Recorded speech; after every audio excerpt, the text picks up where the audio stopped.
So mga sangkay, marami po ang kumakalat noong unang mga araw, mga sangkay, simula po nung nadano po itong si Donald Trump ng bansang Amerika bilang Pangulo. Kumakalat po mga sangkay o pinapakalat nito mga anti-government na itong si PBBM ay maninilikado daw po kay Donald Trump. Dahil itong si Trump daw ay tropa ni dating Pangulong Duterte.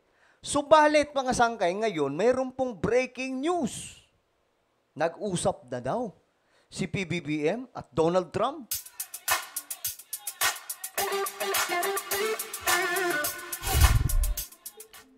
Hello, what's up? Mga sangkay, magandang oras po sa inyong lahat. Ako muli ito nagbabalik dito sa ating channel. Shoutout po sa lahat ng mga solid sangkay na nanonood ngayon. Kung ikaw ay isang solid sangkay, mag-comment ka po ng hashtag solid sangkay kasama po ng inyong mga lugar para po makilala ka rin po ng iba pang mga solid sangkay. Okay? Sa mga hindi pa po nakakapag-subscribe dito sa ating channel mga sangkay, ano pang hinihintay nyo? Click the subscribe. Makikita nyo po yung subscribe button sa ibaba ng video na to. Pindutin nyo lamang po yan, tapos i-click nyo yung bell. At i-click nyo po yung all. Sa mga nanonood naman po sa Facebook, i-follow nyo po yung ating Facebook page. Now guys, very interesting. Si PBBM kasi, naglabas na po ng impormasyon na ayon po sa kanya, nakausap niya na daw po si Donald Trump. So ngayon, mukhang mababara po kaagad dito mga sangkay, yung mga nagpapakalat po ng fake news na sinasabi po nila na itong si Marcos ay delikado daw po kay Donald Trump dahil si Donald Trump daw papauwiin na daw po yung mga sundalo na nandito sa Pilipinas, mga sangkay. Yun mga sinasabi po nila. 'Di ba? Ngayon, ano kaya ang napag-usapan ni BBM at Donald Trump? At kung naninilikado si PBBM kay Donald Trump, bakit sila nag-usap? Diba? Ngayon, panoorin natin itong pasabog po na matindi ni PBBM. I was able to schedule a phone call to President-elect Donald Trump. At nakausap ko siya. Nakakausap ko siya. O, ayan ha. Sa mga anti-BBM dyan, ayan po ang sinabi ng ating presidente. Nakausap daw po niya yung presidente ng bansang Amerika. Hindi po yan fake news. Galing po mismo sa kanya. Kasi kung fake news niyan, hindi niya sasabihin niya. Kasi syempre, alam niyo naman si Donald Trump, napaka-prangka po nun. Mga sangkay. Kaninang umaga. So morning niya nakausap. At naaalala naman ang Pilipinas. Ang kaibigan niya talaga, mother ko. O, ayan ha, ang kaibigan niya talaga yung mother ko. Sino? Si Imelda Marcos. Nakita niyo mga sangkay yung isa sa mga vlog natin or live po ata natin noon. Si Donald Trump at saka si former First Lady Imelda Marcos. Tikit po sila guys. Magkaibigan po talaga. Magkasama po sila sa isang table, nagkwentuhan. O, ulitin natin, ang kaibigan niya talaga ay sino? Mother niya. Alam naman ang Pilipinas.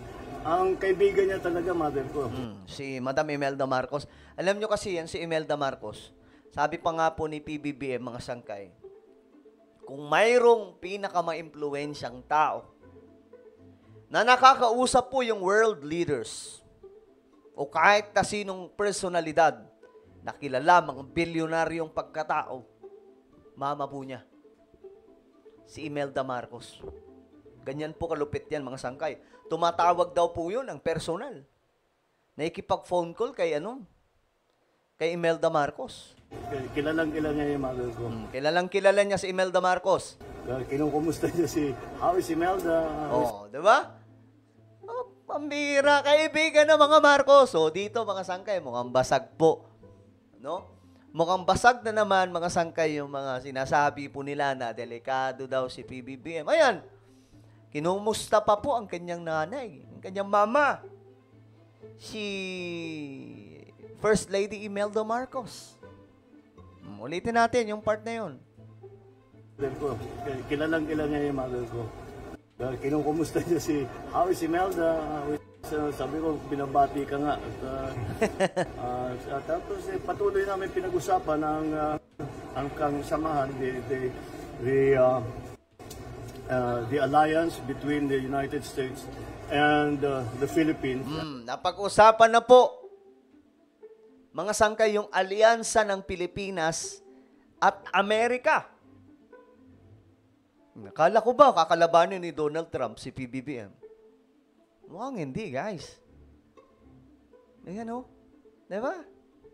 Ayan. And I expressed to him our continuing desire to strengthen that relationship between our two countries, which is a relationship that is as deep as can possibly be. Ayan. Pinag-usapan nila yung malalim nilang relasyon ng Pilipinas at Amerika. At ang pagkakaalam ko, during the time of President Donald Trump, nung siya po ay unang beses na upo na Pangulo ng Amerika, nagkaroon po noon ng trade war, mga sangkay, against China.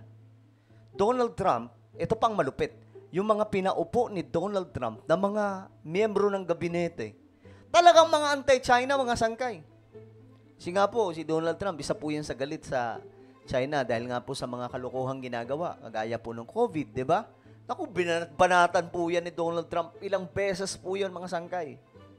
Kaya dito, nakasisiguro ako na itong si PBBM, mas malaki ang pabor ngayon kay Donald Trump kaysa dito kay Biden. Kasi itong si Donald Trump, talagang ayaw niya na sa China eh. Nakikita niya na itong Pilipinas, inaapi nitong China. Because it has been for a very long time. And I also reminded the President-elect that ang mga Pilipino sa Amerika, ayan na, ito na. Overwhelmingly, naging binoto nila si Trump. Kaya I'm sure maaalala na yan pagka tayo ay para magkita, pag nagkita kami. At plano kong makipagkita sa kanya as soon as I can. No, ayan na. Plano makipagkita as long as I can, sabi po ni PBBM.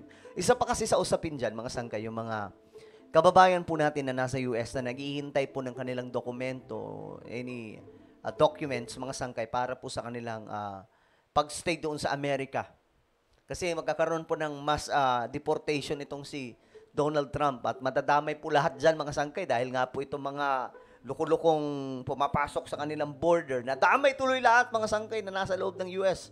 Pati po yung mga naghihintay ng dokumento, mga sangkay, mukhang kailangan pa po nilang umuwi. Kasi magkakaroon po ng inspection dyan. Titingnan po yung kanilang mga papel kung talagang